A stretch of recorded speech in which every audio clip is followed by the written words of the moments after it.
අක්කේ කොච්චර අවුරුදු ගානක pass papers කරන්න ඕනේද? කොහොමද පාස් පේපර්ස් කරන්නේ?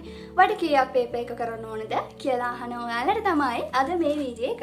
ඉතින් අද අපි කතා කරන්නේ පාස් පේපර්ස් කොහොමද හරියටම කරන්නේ කියන එක ගැන. මම මෙහෙම පටන් ගන්නම්. කවුරු හරි මගෙන් ඇහුවොත් එක්සෑම් එකට රෙඩි වෙන්න තියෙන හොඳම ක්‍රමය මොකක්ද කියලා මම කියන්නේ පාස් පේපර්ස් කරන්න කියන එක. මොකද එක්සෑම් එක දවසේදී ඔයාලට හම්බ වෙන පේපර් එකට සමාන පේපර් එකකට ප්‍රැක්ටිස් වෙන්න පුළුවන් හොඳම විදිහක් තමයි පාස් පේපර්ස් කරනවා කියන එක. සහ යන්නේ එකම ස්ට්‍රක්චර් එකකටනේ. ඉතින් ඒ විදිහම පේපර් එකක් තමයි එක්සෑම් එක දවසේදී ඔයාලට හම්බ වෙන්නේ. ඔයා කොච්චර තියරි දැනගෙන හිටියත් ඔයාට කොච්චර ගණන් හදන්න පුළුවන් වුණත් වැඩක් නැහැ. ඔයා හරියට පේපර් එක ප්‍රැක්ටිස් කරලා ගියේ නැත්නම් පාස් පේපර්ස් කරලා ගියේ නැත්තම්. ඒ නිසා ළමයි මේ තියෙන කාලේ සහ අන්තිම කාලේ හරි පාඩමක් කරන ගමන් හරි ඒ පාඩමෙන් පාඩමට හරි පේපර්ස් වල තියෙන ප්‍රශ්න කරන එක ඉතාමත් වැදගත්. ඉතින් අවුරුදු කීයක පාස් පේපර්ස් කරන්න ඕනේද? ළමයි මම නම් කියන්නේ හොඳම දේ ඔයාලගේ සිලබස් චේන්ජ් වුණානේ. කියන්නේ 2019 ඉඳලාද කොහොමද ඔයාලගේ සිලබස් චේන්ජ් වුනේ? ඉතින් සිලබස් චේන්ජ් එකෙන් පස්සේ තියෙන පේපර්ස් අනිවාර්යයෙන්ම ඔයාලා කරන්නම ඕනේ ටයිම් එක තියලාමයි. ඒ කියන්නේ ටයිම් එක තියලා මට ඇත්තටම මේ පේපර් එක කරගන්න පුළුවන්ද? මේ පේපරේ මගෙන් නැත්නම් මට මේ පේපර් එක දුන්නා නම් ඇත්තටම මට මේකේ මොන ප්‍රශ්නද කරගන්න පුළුවන් වුණාද? බැරි මට මේ ටයිම් එකටම හරියට මේක කරගන්න පුළුවන්ද කියලා බලන්න. සිලබස් චේන්ජ් එකෙන් පස්සේ උන පේපර්ස් ටයිම් තියලා කරන එක ඉතාමත් වැදගත් සහ ඒක කරන්නම ඕනේ දැන්. සහ එතනින් එහාට මම නම් කියන්නේ ඔයාලගේ මේ පාස් පේපර් බුක් එකක් ගත්තොත් පාස් පේපර් බුක් එකේ තියෙන ඔයාලට කරන්න පුළුවන් හැම ප්‍රශ්නයක්ම කරලා යන්න. මමත් එහෙමයි මේ මගේ කාලේ නම් ඉතින් මට 2000 ඉඳලා තිබුණා. මේ ඉතින් ඒ කාලෙත් කරගන්න පුළුවන් ප්‍රශ්න ඉතින් තිබුණා ළමයි. ඉතින් මම නම් කළේ හොය මේ ඒ කාලෙත් මේ ඉකොන් කරන කෙනෙක් නම් දන්නවා. මේවා ඒ කාලෙත් තියෙනවා සහ තාමත් තියෙනවා. ඒ නිසා ඔයාලගේ නම් 2015 විතර ඉඳලා ඇති පාස් පේපර් බුක් වල. ඉතින් කරන්න ළමයි. මොකද මම ගොඩාක් දැකලා තියෙනවා කට්ටිය කියනවා අවුරුදු 10ක 15ක පාස් පේපර්ස් පවා කරන්න කියලා. ඒ නිසා ළමයි තියෙන හැම පාස් පේපර් එකක්ම කරන්න මේ ඔයාලගේ මේ පාස් පේපර් බුක් එකේ තියෙන එක තමයි හොඳම විදිය. මොකද ඉතින් පොතක් ගත්තම ඉතින් ඒ පොතෙන් තියෙන උපරිම ප්‍රයෝජන ගන්න ළමයි. ඉතින් පේපර්ස් කරන තරමට තමයි ඔයාලගේ තියෙන නොලෙජ් එක වැඩි දියුණු වෙන්නේ. සහ ඕනම ප්‍රශ්නයකට කොහොමද උත්තරයක් ලියන්නේ කියලා හරි බලන්න පුළුවන්. ගොඩාක් පාස් පේපර්ස් කළොත් සහ මේ මාකින් තියෙනවනේ ළමයි අපිට සාමාන්‍යයෙන් මාකින් තියෙන පේපර්ස් හොයාගන්න හරිම අමාරුයි. දැන් මොඩල් පේපර් එකක් වගේ ගත්තොත් ටිකක් අනවශ්‍ය ප්‍රශ්න අහනවා, සමහරක් වෙලාවට වැදගත් නැති දේවල් අහනවා. හැබැයි පාස් පේපර්ස් වල එහෙම ප්‍රශ්න නැහැ. ඒ නිසා පුළුවන් ඔයාට කරන්න පුළුවන් පේපර් එකේ නැත්නම් පේපර් බුක් එකේ තියෙන හැම ප්‍රශ්නයක්ම කරන්න ළමයි. ඉතින් මම නම් කියන්නේ මමත් කළා මේ පොතේම තියෙන පේපර්ස් ටික ඔක්කොම කරලා තමයි මම මේ හරි දාගෙන තියෙන්නේ. මේ තියෙන පේපර්ස් ටික මෙහෙම ලියාගෙන හරි දාලා තිබෙන්නේ ඒකයි ළමයි. සහ මේ තව ප්‍රශ්නයක් තමයි කොහොමද අක්කේ මේ වට කීයක් පේපර් එක කරන්න ඕනේද කියන එක. ළමයි මෙහෙමයි පේපර් කරන විදි දෙකක් තියෙනවානේ. එක විදිහක් තමයි ඔයාට පාඩමක් හරියටම පුළුවන්ද කියලා බලන්න පාඩමෙන් පාඩමට ප්‍රශ්න කරන එක.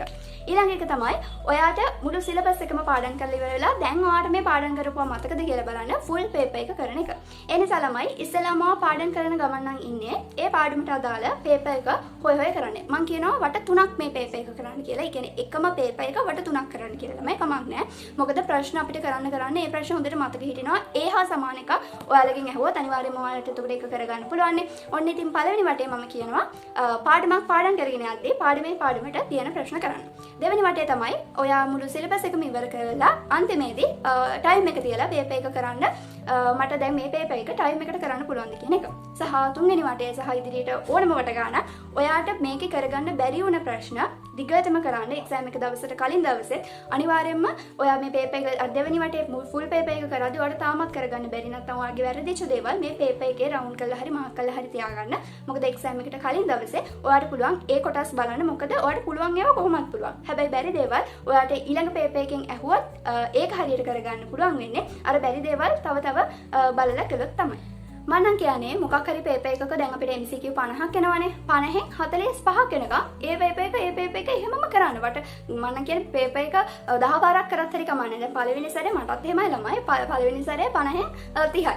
ඊට පස්සේ 35යි. එහෙම 45 පන්නනකම් එකම පේපර් එක වට කීයක් කරත් කමන්නේ ළමයි. එහෙම තමයි අපි ඕනම කෙනෙක්ට මුලින්ම කරද්දි මේ ෆුල් මාක්ස් ගන්න බෑ. එහෙම හැදිලා තමයි අපේ දෙන පේපර් එක දවසට අපිට හොඳ මාක් එකකට යන්න පුළුවන් වෙන්නේ. සහ මම මේ ගොඩාක් පේපර්ස් කරද්දි කරපු දෙයක් තමයි මේ දන්නේ නැති දේවල් මම මේකෙම රවුන්ඩ් කරලා තරු දාලා සමහර දේවල් වලට මම ලියලා තිනවා මාකින් එක බලන්න කියලා. ඒ කියන්නේ මම උත්තරයක් දන්නවා. හැබැයි මාකින් එකේ ඊට වඩා හොඳ උත්තරයක් තියෙනවා. අර ඒ දේවල් පවා ළමයි හොඳට ඉගෙන ගන්න පුළුවන් මේ පාස් පේපර් බුක් එක හොඳට ඇනලයිස් කර කළොත් සහ ඉතින් ඔයාලා අනිවාර්යයෙන්ම ඉතින් කරන්න ඕන දෙයක් තමයි මේ පාස් පේපර්ස් කරනවා කියන එක. ඉතින් ඔයාලටත් වැදගත් වෙයි අනිවාර්යයෙන්ම මොකක් හරි පේපර් එකක් කරද්දී ප්‍රශ්නයක් කරද්දී ඔයාලට තාමත් බැරි ප්‍රශ්න තියෙනවා නම් රවුන්ඩ් කරන්න. මොන හරි තව බලන්න ඕන දෙයක් තියෙනවා නම් තරු දාන්න.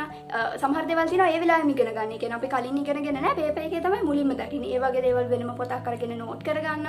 ආපහු මේක පේපර් එක කරන්න පුළුවන් වෙන විදිහට මේ මම නම් ඔක්කොම කළේ අයිනෙන් දැම්මා මේ එතකොට මට ආපහු පාරක් මේ ප්‍රශ්න කරන්න පුළුවන්. ඉතින් දෙපාර තුන් පාර ඉතින් අපි මේ පේපර් එකක් කරන්න ඕනේ නේ. ඒ නිසා ඉතින් එහෙම තමයි මම නම් කළේ. සහ ඔයාලත් අනිවාර්යයෙන්ම එහෙම කරන්න. සහ මේ ඊට අමතරව තියෙන පේපර්ස් උත් කරන්න මොඩල් පේපර්ස් හම්බ වෙන දේවල් කරන්න මේ මම ඒ කාලේ ගොඩාක් මොඩල් පේපර්ස් උත් කරා ළමයි. ඉතින් මේ ඔය යාළුවෙන්ගෙන් හම්බ වෙච්ච දේවල් ඉතින් එහෙම ගොඩාක් පේපර්ස් කළා. මේ දින ඉතින් එහෙම කරපු පේපර් එකක් තමන් ඉතින් පැය 3ක් විතර ඉඳගෙන තමන් ඉතින් හිතලා කරන්න ඕනේ. එහෙම තමයි ඉතින් අපේ ලකුණු වැඩි වෙන්නේ. එනිසා අනිවාර්යයෙන්ම පේපර්ස් කරන්න පාස් පේපර්ස් මොඩල් පේපර්ස් සහ තියෙන හම්බ වෙන හැම පේපර් එකක්ම කරන්න ප්‍රශ්නයක් හරියට කරගන්න පුළුවන් වෙනකම්ම ඒ ප්‍රශ්න කරන්න සමහර කට්ටිය ඉන්නවා මා කියන එක බල උත්තර ලියන කට්ටිය කමක් නැහැ මම නම් කියන්නේ ඒක ඔයාගේ විදිහ නම් මා කියන එක බල හරි උත්තරයක් ලියන්න. එතකොට හරි මේකට මෙහෙම තමයි ලියන්නේ කියලා ඔයාලට පොඩි අවබෝධයක් ලැබෙනවා. තනියෙන් ලියාගන්න බැයි නම් එහෙම හරි කරන්න. එහෙම දෙපාර තුන් පාර කරද්දී ඊළඟ ප්‍රශ්නෙට උත්තරේ ඉබේම ලියවෙනවා ළමයි. අරක බල මෙහෙම තමයි ලියන්නේ කියලා පොඩක් හැදුනාට පස්සේ ඉබේම තමන්ගේ උත්තරේ ලියවෙනවා. ඒ නිසා අනිවාර්යයෙන්ම පේපර්ස් ප්‍රැක්ටිස් කරන එක තමයි නම්බර් 1. කොච්චර පාඩම් කරත් වැඩක් නැහැ පේපර්ස් ප්‍රැක්ටිස් කරන්න නැත. එහෙනම් ළමයි පේපර්ස් ගැන කියන්න තියෙන්නේ ඔක තමයි.